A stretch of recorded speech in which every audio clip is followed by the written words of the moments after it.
que en el mundo, a partir de estas nuevas variantes que son mucho más contagiosas, ha escalado fuertemente, exponencialmente.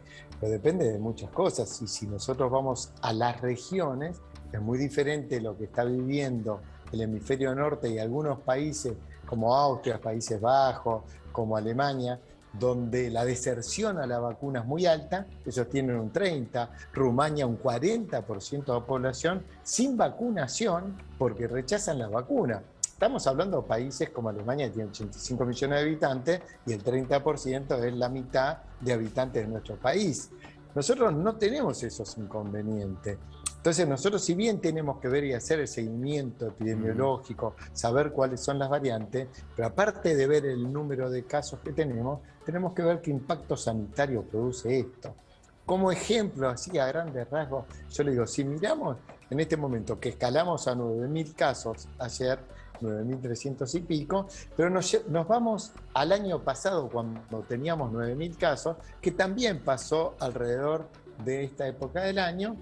El año pasado nosotros con esos 9.000 casos teníamos 250 muertos. Sin embargo, este año con esta cantidad de casos tenemos un promedio de 20 muertos, que puede ir, obviamente, porque los muertos a partir de las terapias son acumulativos, puede ir incrementándose, pero nunca de esa manera. ¿Y eso qué quiero decir? Que el nivel de protección que tenemos, gracias al contacto con el virus que tuvimos y a las vacunas, es muy importante, que nos está protegiendo para las formas graves de la enfermedad o para las formas complicadas de la enfermedad. O sea que usted, Tejero, le baja un poco el precio a la perturbación y a los títulos grandilocuentes respecto a que viene Omicron. Cuidado, hay que volver a tener decisiones más drásticas o ir hacia eventuales confinamientos como Europa está transitando. Usted está siendo mucho más prudente y dice, mire, convivamos con esto, es verdad, casos va a haber un montón. Es más, yo creo que debemos estar en 30, 40, 50 mil casos por día, indefinido, porque testeamos muy poco, lo hacemos de manera recontra aleatoria, solo nos chocamos con el virus, no hay nada que nos haga presagiar que tenemos un buen sistema de control, así como tampoco los muertos, porque recuerde que había 250 muertos en diciembre, pero que correspondían a agosto o a julio del año pasado. También es cierto, yo tampoco sé hoy los 28 muertos a qué día corresponde cada uno, porque no hemos hecho nunca un tablero de control que nos permita algo relativamente homogéneo. Y usted compartirá conmigo, Ricardo, que las decisiones sanitarias que hemos tomado han sido como nos parece, casi atadas con alambre, como habitualmente se dice en la Argentina. Y ha sido muy triste eso. Por eso digo, si usted me trae más tranquilidad, si me pone en contexto y me dice, mira, hay muchos casos, es posible que siga creciendo la curva, pero tenemos que mirar lo que pasa con las víctimas fatales y cómo se transita la enfermedad, tengo la impresión que me está queriendo decir, no nos alarmemos. ¿Leo mal? No, yo lo que trato de hacer es ver la realidad, no dejarme llevar por la información que está pasando a otros países donde tienen otra actualidad, tienen otro conflicto con las vacunas, tienen otros inconvenientes, como pasa en Estados Unidos, todos lo sabemos. Ahora bien, en este caso, independientemente de eso, no quiero decir que descuidémonos, no, de ninguna manera. Miremos lo que está pasando, sigamos el día a día, pero sabiendo que el nivel sanitario en este momento, teniendo esta cantidad de pacientes, no está afectado, hay otra pandemia, no se está comportando de la misma manera. No es lo mismo después de la vacuna y después de un año de vacunado y con un 70% de la población con 2 dosis y con 80% de la población con 1 dosis. No es lo mismo, eso es lo que quiero referirme. Ahora, no descuidarnos, mantener todo el nivel de protección. ¿Por qué? Porque la prevención no hace a que me cuide yo. Yo se lo puedo transmitir a otro que puede tener un riesgo, porque es un adulto mayor de la familia. Ahora va a haber un movimiento social muy importante por las fiestas, por el verano. Ojo, tengamos la precaución necesaria. Tratemos de mantener todas las medidas de prevención cuando vamos a hacer una reunión social obligatoria, familiar. Tratemos de estar todos vacunados. No perdamos de vista eso, pero sí tengamos en cuenta que hay otra realidad. Correcto. ¿Estar vacunado no implica igualmente no terminar en una unidad de terapia intensiva o prácticamente elimina esa perspectiva? Estar vacunado sin tener enfermedades persistentes y tener una respuesta inmunológica adecuada implica a no terminar en terapia intensiva casi seguro. Me permite, Ricardo, solo un instante, porque lo tengo a Diego Leguen, que está en uno de los centros de testeos de la Ciudad de Buenos Aires, donde ha habido más gente, donde se ve naturalmente más cantidad de personas de las que se venían registrando, más allá de que hay además más centros de testeos aquí como en otros tantos lugares. Querido Diego, bienvenido, ¿cómo estás? Buenas tardes.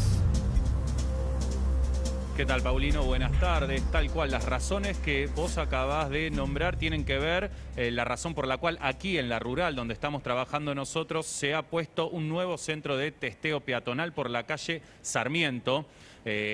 Y ahora, por ejemplo, van a poder dar 9.000 turnos por día. Esto hay que aclararlo. Aquí a la rural pueden venir a testearse entrando de manera peatonal por Santa Fe o por Sarmiento ahora, y también con vehículos por la calle Sarmiento. Hay que decir que también está abierto de lunes a lunes de 8 a 20 horas, pero los horarios de las fiestas, el 24 de diciembre y el 31 de diciembre va a estar funcionando de 8 a 14, y el 25 de diciembre y el 1 de enero de 15 a 20. Me comentaban aquí que prácticamente el 50% de las personas que vienen a controlarse aquí a la rural es por viajes al exterior. Hay que decir que si uno tiene síntomas, tiene que ir a las unidades febriles de urgencia que están prácticamente en las puertas de los hospitales, y también si necesitan testarse pueden ir a cualquiera de los 43 centros que hay en la ciudad del operativo Detectar. Aquí solo pueden venir por control y con turno. Eso hay que decirlo para que no se acerquen aquí. Es muy rápido, entran, le controlan el turno. Hay 13 mesas que hacen la acreditación pertinente y después hay 30 mesas donde se hacen los testeos. Y atentos con esto,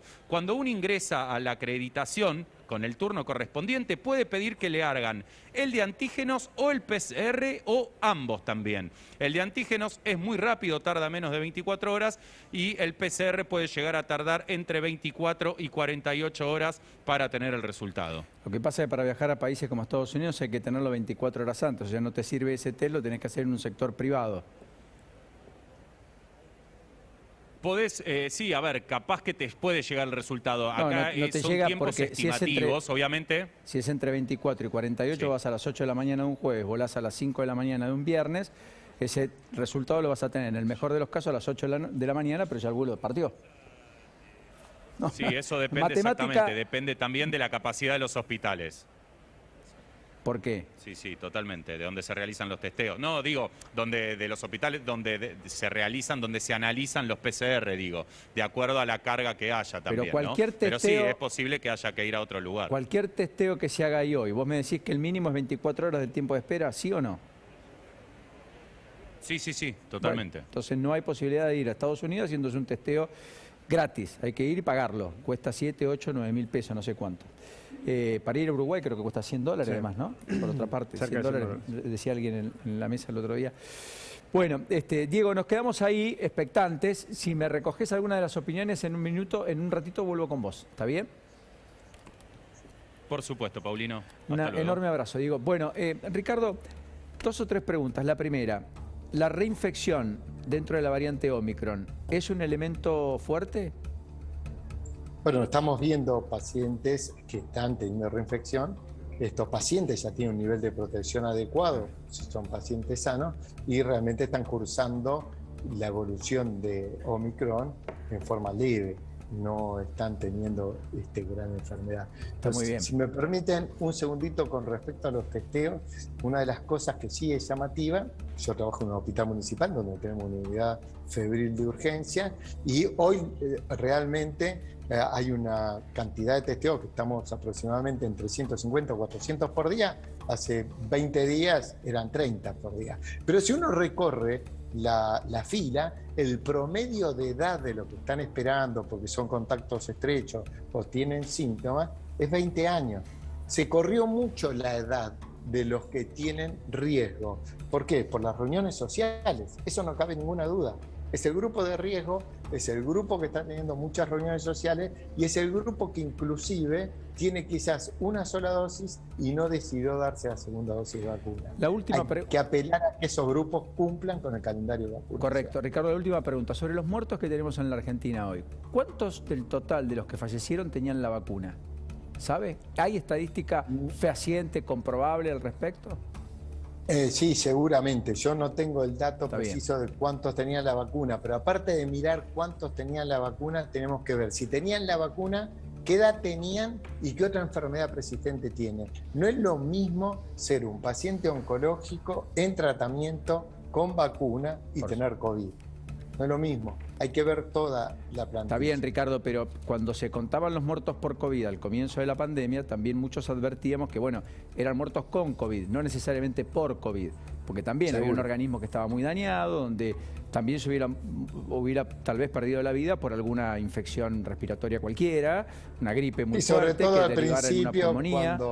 Claro, por eso digo, entonces, para que las estadísticas también sean consecuentes, ¿no es cierto, Ricardo? Digo, seguro. Si antes los contábamos, ahora también los contamos. Entonces, linealmente, digo esto para aventar cualquier suspicacia respecto al colectivo antivacunas, etcétera. Porque si uno dijera, bueno, 90% de los que se mueren tienen vacuna, es un planteo. Bueno, entonces, ¿la obligatoriedad de la vacuna es algo necesario o no? Ahora, si son el 10%, ya discutimos otra cosa. Pero eso seguro, y está la garantía, porque ya les digo que los que ingresan a terapia intensiva, en general son pacientes que no han recibido vacuna o que tienen vacunación incompleta o que tienen enfermedades persistentes. No tenemos en las terapias intensivas pacientes con calendario completo de vacunación y bien. Eso es una realidad. Así que lo podemos medir tranquilamente. Muy bien, Ricardo, le mando un enorme abrazo. Gracias por la deferencia, como siempre.